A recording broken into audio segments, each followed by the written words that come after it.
জয় নিতাই গৌর হরিবল। অখণ্ডমণ্ডলকারং ব্যক্তং যেন চরাচরং তৎপদং দর্শিতং যেন তস্मै শ্রীগুরুবে নমঃ। অজ্ঞানং তিমিরন্ধস্য জ্ঞানাঞ্জনশলাকয়া চক্ষুর্মিলিतं যেন তস্मै শ্রীগুরুবে নমো নমঃ। গুরুব্রহ্মা গুরুবিষ্ণু গুরুদেব মহেশ্বর গুরুরেব পরম ব্রহ্ম তস্मै শ্রীগুরুবে নমো নমঃ।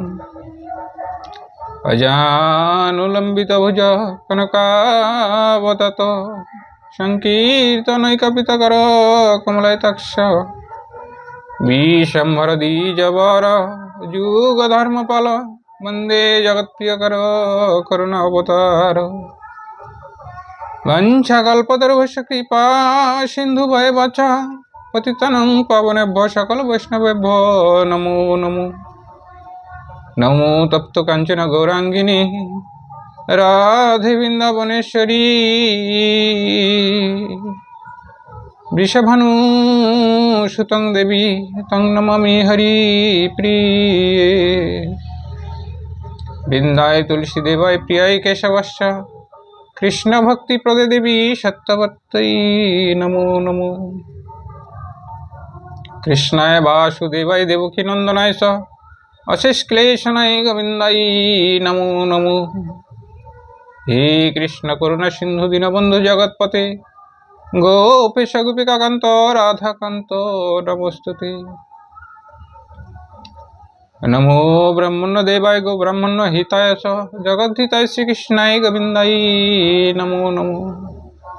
কৃষ্ণায় বাসুদেবায় হরে পরমাত্মনে প্রণত ক্লেশনাশায়ী গোবিন্দাই নমো নমো।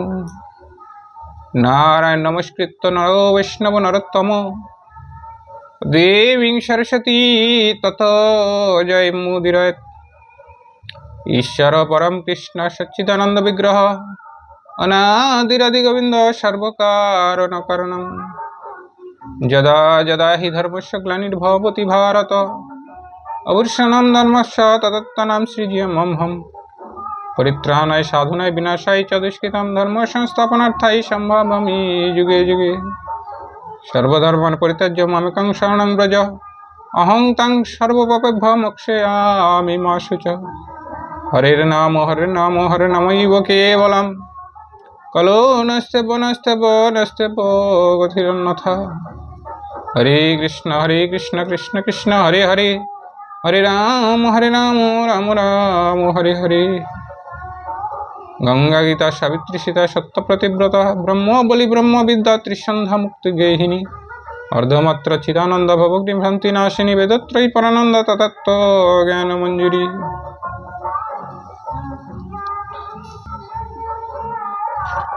গোপাল গোবিন্দ রাম শ্রী মধুসূদন গিরিধারী গোপীনাথ মদন মোহন শ্রী চৈতন্য নিত্যানন্দ শ্রী অদ্বৈত সীতা হরি গুরু বৈষ্ণব ভাগবত গীতা। ঠাকুর ঠাকুর আমার বৈষ্ণব গোসাই কলি ভব তরাইতে আর কেহ নাই। জয় রূপ সনাতন ভট্ট রঘুনাথ শ্রীজীব গোপাল ভট্ট দাস রঘুনাথ। এই ছয় গোসাই তোমার চরণ করি বন্দন যাহা হইতে বিঘ্ন নাশে অভীষ্ট পূরণ। এই ছয় গোসাই যার মুই তার দাস তাসবার পদরেণু মোর পঞ্চগ্রাস। এই ছয় গোসাই যাবে করুণা করিবে ব্রজে রাধা কৃষ্ণ সেবায় অবশ্য মিলিবে। এই ছয় গোসাই প্রভু মোরে কর দয়া ওই চরণে শরণ লীলাম দেহ পদ ছায়া। এ ছয় গোসাই যাবে ব্রজে কৈলাবাস রাধা কৃষ্ণ নিত্য নীলা করিলা প্রকাশ। এ ছয় গোসাই তাদেরও চরণ সেবী ভক্ত সনে বাস জনমে জনমে মোর এই অভিলাষ। জয় গৌর ভক্তবিন্দু গৌর যার প্রাণ সবে মিলি দাহ মোরে প্রেম ভক্তি দান। জয় নিতাই গৌর হরিবল জয় নিতাই গৌর হরিবল জয় নিতাই গৌর হরিবল হরিবল। আজকে একাদশীর পার্শ্ব একাদশীর পাবন মুহূর্তে এই পার্শ্ব একাদশী কিভাবে বামন একাদশীতে পরিণত হলো, সেই কথা এবং বলি রাজা কে ছিলেন, কিভাবে বলি রাজার কৃপায় আজকের বামন একাদশী নামকরণ হয়, সেই বিষয়ে আজকে একটু কৃষ্ণ কথা, ভাগবত কথা শ্রবণ করব। তো বলি রাজা ছিলেন ভক্ত প্রহ্লাদ তার পুত্র। ভক্ত প্রহ্লাদ, যার ডাকে গোবিন্দ এসে নৃসিংহ অবতার নিয়েছিলেন, সেই ভক্ত প্রহ্লাদের পুত্র ছিল বলি রাজা। অত্যন্ত কৃষ্ণ ভক্ত, ভক্তিপরায়ণ, গোবিন্দ ভক্ত ছিল বলি রাজা এবং তার স্ত্রী দুজনেই। তো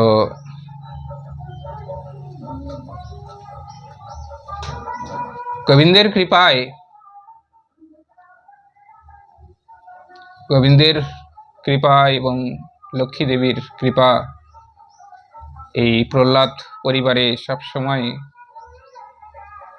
সবসময় থাকতো, যার জন্যে এই বলি রাজা কিন্তু কঠিন শক্তিশালী রাজায় পরিণত হয়। স্বর্গ মর্ত পাতাল বিজয়ী, তিনও লোক বিজয়ী বলি রাজা প্রথমে মর্তলোক যখন জয়লাভ করে নেন, মর্তলোক জয়লাভ করার পরে, পাতাল লোক জয়লাভ করার পরে ইন্দ্রদেবের সঙ্গে, স্বর্গের রাজা হচ্ছে ইন্দ্রদেব, এই ইন্দ্রদেবের সঙ্গে একটু খুঁটিনাটি হয়ে যায় বলি রাজার। তো ইন্দ্রদেবের সঙ্গে যখন বলি রাজার এরকম একটু শত্রুতা ভাব হয়ে যায়, তখন ইন্দ্র ক্রোধের বশে বলির সঙ্গে একটু দুর্ব্যবহার করে, যার ফলে বলি রাজা তখন স্বর্গরাজ্যকে আক্রমণ করেছিল। তো স্বর্গরাজ্যকে যে আক্রমণ করেছিল বলি রাজা, আক্রমণ করে জয়লাভও করেছিল গোবিন্দের কৃপায়। তো জয়লাভ করার পরে সমস্ত দেবতা সেখান থেকে বিতাড়িত হয়ে যায়, কিন্তু বলি রাজা সে স্বর্গকে রাজধানী করেনি, শুধু ইন্দ্রদেবকে বলি রাজার অধীনে রেখেছিলেন। ইন্দ্রদেব বলি রাজার অধীনে থাকতে হয়েছিল বেশ কিছুদিন। তাই ইন্দ্রদেব সহ সমস্ত দেবতাগণ গোবিন্দের কাছে গিয়ে প্রার্থনা করেন যে আমরা দেবতা হয়ে একজন মানুষের আমাদের অধীনে থাকতে হচ্ছে,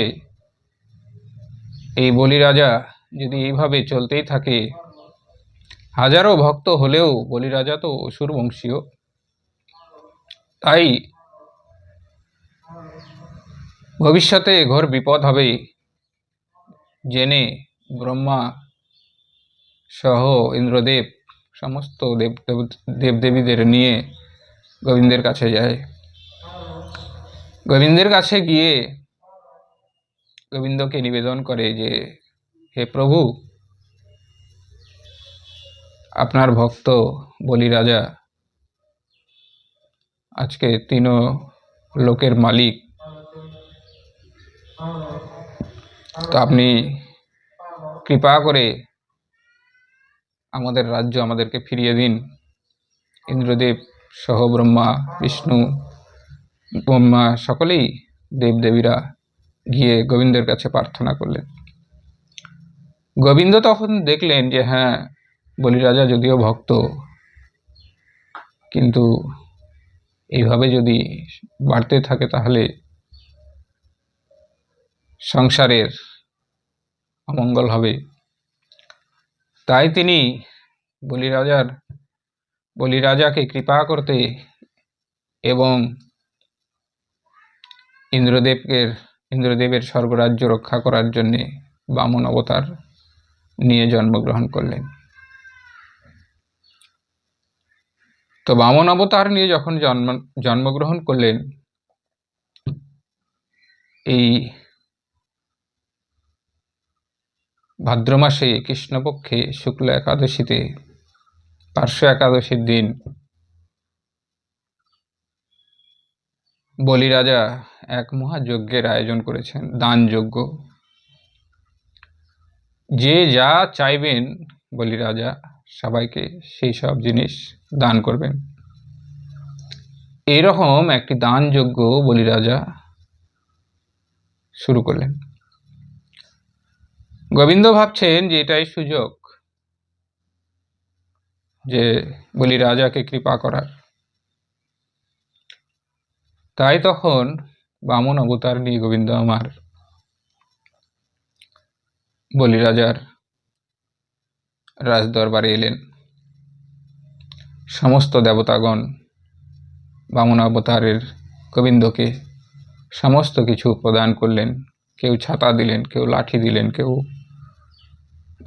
নানা রকমের অস্ত্র দিলেন, শক্তি দিলেন। সমস্ত কিছু দিয়ে বামন দেবতাকে সুন্দরভাবে সাজিয়ে বলি রাজার দরবারে পাঠালেন।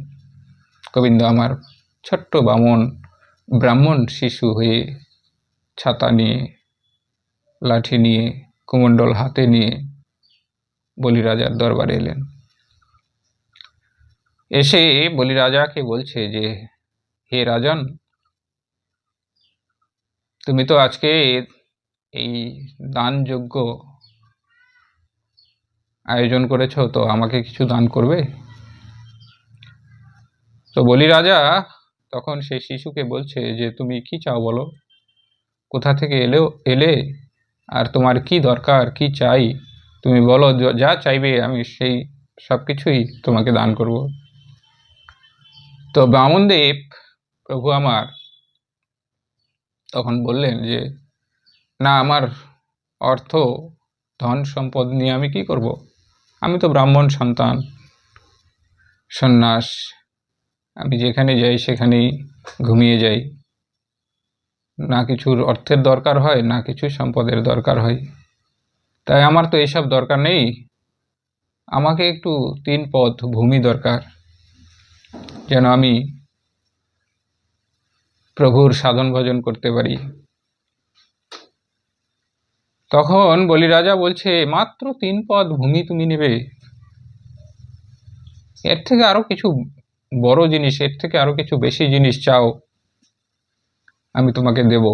3 পদ ভূমি নিয়ে তুমি কি করবে? 3 পদ ভূমিতে তো তুমি ঠিক মতো বসতে পারবে না। তুমি যে সাধন ভজন করবে, তো 3 পদ ভূমিতে তুমি তো ঠিক মতো বসতেও পারবে না। তার কারণ তুমি বেশি করে জিনিস চাও, ভালো জিনিস চাও, অন্য কোনো জিনিস চাও বলে তখন ব্রাহ্মণ সন্তান সেই বামন অবতার প্রভু বলছে, না, আমার 3 পদ ভূমি হলেই হয়ে যাবে। তখন সেই বামন দেবের কথাবার্তা শুনে এই বলি রাজার কুলগুরুদেব ছিল শুক্রাচার্য। এই শুক্রাচার্য তখন মনে মনে ভাবছেন যে, এই ব্রাহ্মণ সন্তানটা কে, আমাকে জানতে হবে। তখন সেই শুক্রাচার্য ধ্যানে বসে এই বামন অবতারের গোবিন্দকে তখন দেখে নিলেন যে, না, এই বামন সন্তান আর অন্য কেউ নয়, স্বয়ং গোবিন্দ এসেছে। তখন বলি রাজাকে শুক্রাচার্য বলছে যে, হে রাজন, তুমি দিও না, তুমি দিতে চাইবে না, তুমি জানো না ইনি কে,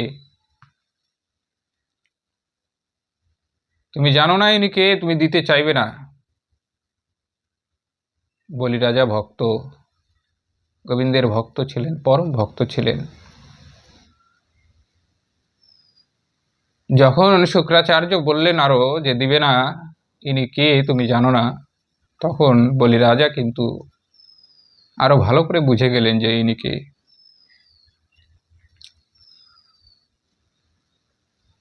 তখন যখন শুনলেন না বলি রাজা, শুক্রাচার্য তখন দেখছেন যে না, বলি রাজা তো গুরু বিরোধী হয়ে যাচ্ছে, গুরুর কথাও মানছে না। বলি রাজা তখন মনে মনে ভাবছেন যে ঠিক গোবিন্দ ছাড়া আর কেউ হতে পারে না, নিশ্চয় আমার প্রাণ গোবিন্দ এসেছে। গুরুদেবকে অমান্য করে বলি রাজা কিন্তু তখন বললেন, ঠিক আছে আমি দেব, তোমার 3 পদ ভূমি লাগবে, আমি দেব।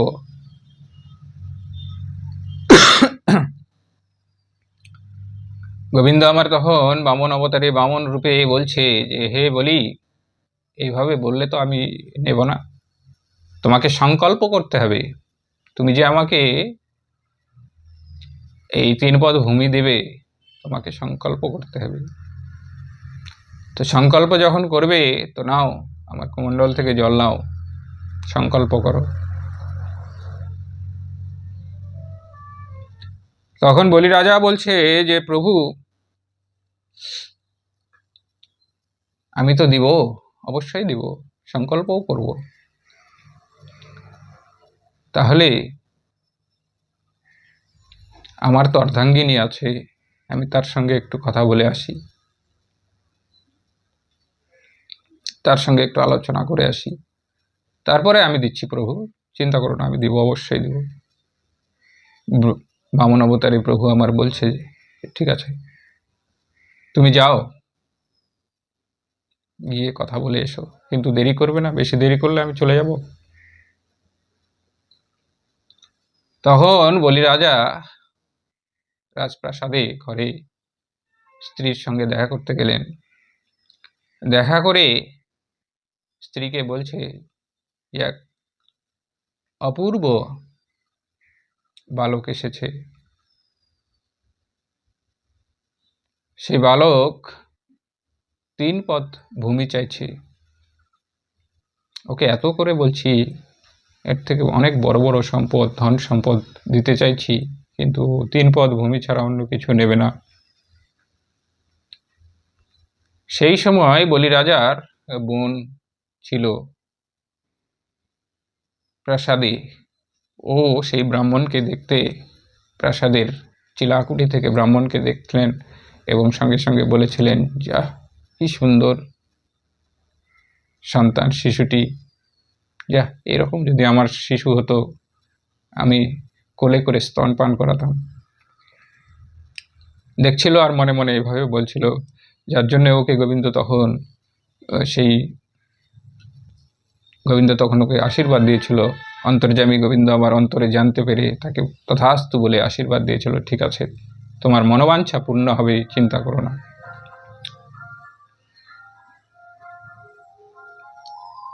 কিন্তু পরে যখন বলি রাজার পরের ঘটনা যখন দেখলেন, তখন সেই বলি রাজার বোন কিন্তু বলেছিলেন যে না, তুমি আমার দাদাকে পাতালে পাঠিয়ে দিলে, তোমার মতো সন্তানকে তো আমি বিষ খেয়ে মারব, তোমার মতো সন্তান হলে বিষ খেয়ে মারা উচিত, আমি তো বিষ খেয়ে মারতাম। তথাপিও গোবিন্দ আমার তাকে তথাস্তু বলেছিল, আর এই কারণে কংসর বোন হয়ে জন্ম নিয়েছিল সেই বলি রাজার বোন, কংসের বোন পুতনা রাক্ষসী হয়ে জন্ম নিয়েছিল, নিয়ে গোবিন্দকে দুগ্ধ পান করিয়ে সে মোক্ষ পেয়েছিল, বৈকুণ্ঠ লাভ করেছিল। জয় নিতাই গৌর হরি বল। যাই হোক, বলি রাজার স্ত্রী যখন গল্প করছেন, বলি রাজার স্ত্রী ভেবে চিনতে দেখছে তারা দুজনেই ভক্ত, তো পরম ভক্ত গোবিন্দের, তো ভক্ত তো গোবিন্দকে চিনবে না, যার নাম গুণগান, যার এত কিছু করছে, তাকে কি চিনতে পারবে না? তখন বলি রাজার স্ত্রী বলেছিল যে তুমি নিঃসন্দেহ দিয়ে দাও, যা যা চাইছে তুমি অবশ্যই তাকে দিয়ে দাও। তখন দুজনে মিলে এসে যখন বামন দেবের সামনে দাঁড়ায়, বামন দেব বলছে যে কই বলি, তুমি নাও, জল নাও, সংকল্প করো। শুক্রাচার্য কিন্তু কোনো মতেই দিতে দিবে না। শুক্রাচার্য দেখছে যে তো আমার প্রহ্লাদকে, অসুর বংশীয় সন্তান প্রহ্লাদকে গোবিন্দ ভক্ত করে নিয়েছে, গোবিন্দ আমার আজকে বলিকেও যদি কৃপা করে গোবিন্দ ভক্ত করে নেয়, তাহলে অসুর কুলে অসুর কোথায় থাকবে? সমস্ত তো গোবিন্দের সেবক হয়ে যাবে। তখন শুক্রাচার্য মাছি হয়ে সেই কুমণ্ডলের নলের ভিতরে প্রবেশ করে কুমণ্ডলের নলে আটকে থাকে। যখনই বলি রাজার হাতে জল দিতে নেয় গোবিন্দ আমার, সেই জল কিন্তু আর পড়ছে না। গোবিন্দ মনে মনে ভাবছে, হে শুক্রাচার্য, দেখো তোমার কি অবস্থা আমি করছি, দেখো। তখন গোবিন্দ আমার বলি রাজাকে বলছে, হে রাজন, একটু কুশ দাও না, কুশ। অনেকদিন থেকে কুমণ্ডলটা আমি ব্যবহার করিনি, তো কুমণ্ডলটা মনে হয় একটু নলটা জাম হয়ে গেছে, একটু জামটা ছাড়িয়ে নিই, একটু কুশ থাকলে পরে দাও। তখন বলি রাজার স্ত্রী একটা কুশ নিয়ে এসে কিন্তু বামন দেবের হাতে দিলেন। বামন দেব তখন সেই কুশ দিয়ে যখনই গুঁতো মেরেছে নলের মধ্যে দিয়ে, শুক্রাচার্যের কিন্তু চোখ কানা হয়ে গেল, একটা চোখ। সঙ্গে সঙ্গে ছটপট করতে করতে শুক্রাচার্য কিন্তু সেই নল থেকে বেরিয়ে নিজের রূপে দাঁড়িয়ে গেলেন। জয় নিতাই গৌর হরি বল। চোখ দিয়ে ঝরঝর করে রক্ত পড়ছে। বলি রাজা দেখছে। বলি রাজা হাতে জল নিলেন, জল নিয়ে সংকল্প করলেন যে আমি ঠিক আছে, আমি 3 পদ ভূমি তোমাকে দান করব। আর শুক্রাচার্য বলছেন, হে গোবিন্দ, তুমি একে একে করে, তুমি কে আমি জানি, তুমি তো গোবিন্দ। তুমি একে একে করে আমার এই অসুর কুলের সমস্ত লোকদের তুমি তোমার করে নিচ্ছ। এক সময় আসবে এই কলিযুগে, দেখব আমিও তোমার অনেক ভক্ত আছে যাদেরকে আমি অসুর কুলে নিয়ে আসব। আর যার জন্যেই আজ কলিযুগে একটা যদি সদ্গুরু হয়, 100টা আছে অসুরকুলীয় গুরু। সেই সময় গোবিন্দকে অভিশাপ করেছিল ওই শুক্রাচার্য, যে কলিযুগে আগত কলিযুগে আমার থাকবে 99টা, তোমার থাকবে একটা গুরু, আমারই থাকবে 99টা গুরু।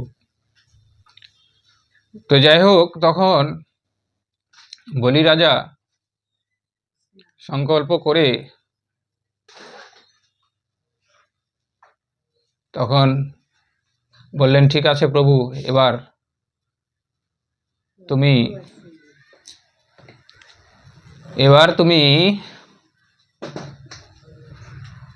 তোমার 3 পদ ভূমি নাও। সঙ্গে সঙ্গে বলি রাজা তখন, বামন দেব তখন নিজ মূর্তি ধারণ করলেন, বিশাল আকার এক মূর্তি পরিণত হলেন বামন দেব। এক পদ দিলেন তো সমস্ত স্বর্গ মর্ত সমস্ততে এক পদে চলে এলো।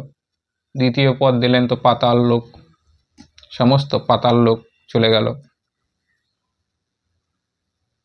বলি রাজা জোর হাত করে দাঁড়িয়ে আছে। তারপরে এখন বলি রাজাকে বলছে, বলি রাজা 2 পদ তো হলো, এবার 3 পদ, 3 নম্বর পদ রাখবো, জায়গা দাও।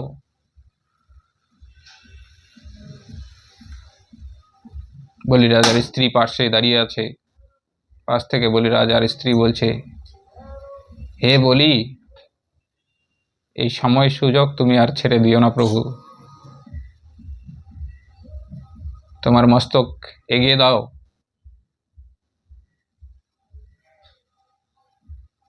তখন বলি রাজা বলছে, হ্যাঁ প্রিয়ে, অবশ্যই আমি মস্তক দেব, কিন্তু তার আগে তোমার 2টা পদ তো ছিল, 2 পদ তো তুমি নিলে, 3য় পদ কোথায় আমাকে দেখাও, দর্শন করাও। 3য় পদ তুমি যদি দেখাতে পারো, অবশ্যই আমি তোমাকে জায়গা দেব। গোবিন্দকে বলছে, বামন ঠাকুরকে বলছে। বামন দেব তখন বলছে, অবশ্যই তৃতীয় পদ না হলে আমি কি করে নেব? অবশ্যই দেখাবো। বলি রাজা, আজকে তোমাকে আমি কৃপা করার জন্যেই আসছি, তুমি তো এতক্ষণ বুঝেই গেছো হয়তো। বলি রাজা জোর হাত করে বসে আছে আর বলছে, হ্যাঁ প্রভু, আমি বুঝতে পেরেছি তুমি কে। তখন বলি রাজা যখন জোরহাত করে প্রভুর সামনে বসে গেলেন, প্রভুর নাভিপদ্ম থেকে একটি পদ বেরিয়ে বলি রাজার মস্তকে স্পর্শ করল। বলি রাজা যখন মস্তকে স্পর্শ করল, সঙ্গে সঙ্গে বলি রাজাকে সেই পা দিয়ে চেপে বলি রাজাকে পাতালে পাঠিয়ে দিলেন গোবিন্দ আমার। সঙ্গে বলি রাজার স্ত্রীকেও সশরীরে পাতালে নিয়ে গেলেন। কেন সশরীরে স্ত্রীকে নিয়ে গেছিলেন? কেননা বলি রাজার সবসময় অর্ধাঙ্গিনী রূপে ছিলেন, সবসময় প্রতিটা ধর্ম কাজে বলি রাজার সঙ্গ দিয়েছিলেন, কখনো বলি রাজার স্ত্রী না করেনি। এমনকি 3 পদ ভূমি যখন নিতে আসে তখনও বলি রাজাকে কোনো বাধা দেয়নি, যার জন্যে তিনি এই দুজনকেই একসঙ্গে পাতাল লোকে ঠাঁই দিয়েছিলেন। আর সেটা ছিল একাদশীর, এই কৃষ্ণ একাদশীর শুক্লপক্ষে বামন পার্শ্ব একাদশী। তাই বলি রাজাকে বলেছিল যে, হে বলি রাজা, তুমি আজ থেকে পাতালে রাজা হয়ে থাকো, আমিও তোমার সঙ্গে থাকবো আজ থেকে। এই পার্শ্ব একাদশী আজকে বামন রূপে তোমার সঙ্গে আমার একটি অংশ থেকে যাবে তোমার সঙ্গে, আর একটি অংশ আমার ক্ষীরোদ সাগরে অনন্ত মহারাজের অনন্ত শয়নসজ্জায় আরেকটি অংশ থাকবে। তো সেই থেকে এই পার্শ্ব একাদশী বামন একাদশী রূপে জগতে প্রচার হয়, এবং বামন একাদশী রূপে বলি যেভাবে কৃপা পেয়েছিল সেইভাবে সকলেই কৃপা পেয়ে থাকেন। জয় নিতাই গৌর হরি বল। রাধে রাধে।